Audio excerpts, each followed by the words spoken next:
Welcome back to another episode of the Casey Campbell podcast. Casey Campbell with you, of course. Pleased to be joined by Trenton Estep. Of course, he'll be running for the 47 Motorsports team in the number 7 in the LMP3 category. How's it going, man? It's going good, man. Excited to be here.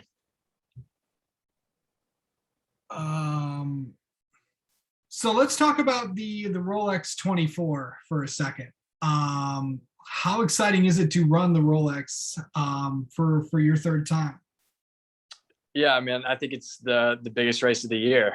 It's one of the biggest sports car races in the world as well, and it's always an honor to be such a part of a crazy event as the Rolex 24. So yeah, looking forward to it. So talk about your background in racing for people that may not know you. Yeah, I started racing go-karts when I was 5. I'm actually from San Antonio, Texas. So started in kid karts at a local track not too far from San Antonio, and yeah, raced all around Texas until I was about 12, then transferred over to doing some national stuff like the Florida Winter Tour, SCUSA Pro Tour Series, US Open, and then transferred over to doing some stuff in Europe as well. And then switched to Formula cars when I was 15, actually. So I signed with Exclusive Motorsports out of Canada, and I ran two Canadian series in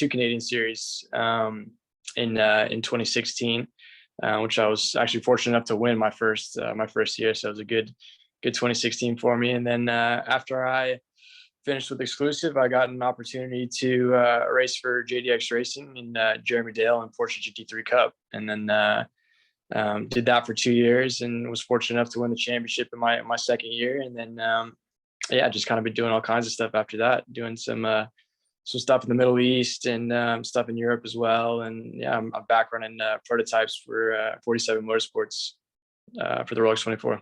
Yeah. So yeah, you've been all over the place, it sounds like. What's that been like? I mean, how old are you, for people that may not know? 22. I just turned 22.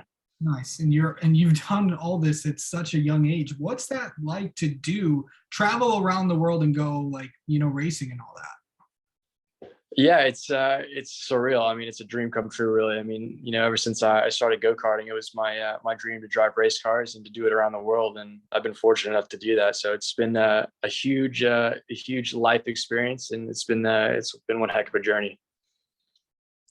So talk about the Rolex 24 for a second. You're with the 47 Motorsports guys in the LMP3 category. I think we've had a driver on now from every single category in the Rolex 24. So what's it like to drive a LMP3 car? To be honest, I really don't have that much seat time in it. I come from sports cars, right? So it's a completely different car for me. I was actually thrown in last minute last Rolex 24 because a driver couldn't end up doing the event. So my first time in a prototype car was in the race in the Rolex 24 last year, and actually only was able to do 2 stints, and then we had a mechanical problem and haven't driven the car since. But the 47 guys called me back and they needed another driver for this year. But I was fortunate enough to actually get some seat time in it now. But it's different, man. It's really, really different than anything I've driven. It's got a lot of downforce. It's really torquey. The car is very, very light.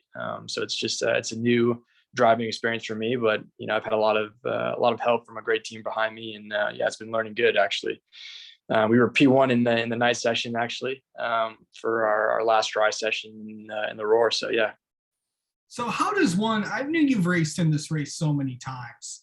The thing is with endurance racing, it's always just, it's unlike, the 6 hours or, 10 hours or even the 12 hours. This is a whole day. What's that like? Like, what are you doing outside the car? And I know you're trying to get as much sleep as you can, but it seems like it doesn't work out so often. Man, it's tough. The Rolex 24 is a special event. Like you said, man, it's a day. So you got to really change your mindset up for the driving aspect of it, right? So you're used to the sprint stuff where, it's a couple hours, or, even if you have a 6-hour race, you can charge a lot, you can push your body physically, more demanding, and you can, push the car more, but you really got to, hold back and conserve over the course of, really 23, 22 hours. And then you can really start to push in the final 2 hours. But no, like you said, man, we're up for 24 hours. It's hard to get some sleep in between stints. That's for sure. It's really loud. And, sometimes you really only have like 2 hours in between a drive stint at 3 a.m. So we just try to go back to the motorhome and get some rest and get some food in us, and then we're back at it.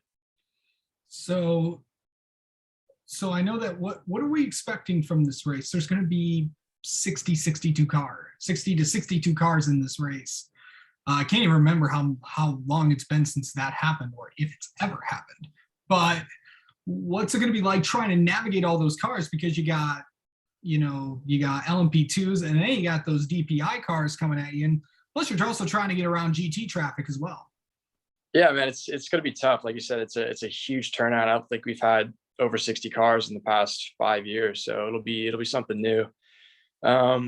No, we kind of got a taste of it in the 2-hour qualifying race at the Roar, but there really wasn't too many cautions. We were kind of expecting to have a little bit more cautions with it, even for the aggression level that was in the Roar. But it'll be interesting. Like I said before, we're gonna have to drive it like 80% just to save the cars for the final 2 hours. But if there's not going to be many cautions, I think the pace is going to be quite high actually. So no, it's I've been fortunate enough to do the event 2 times now, so I kind of have an idea of the traffic aspect of it. But with this many cars, it'll be tough for sure.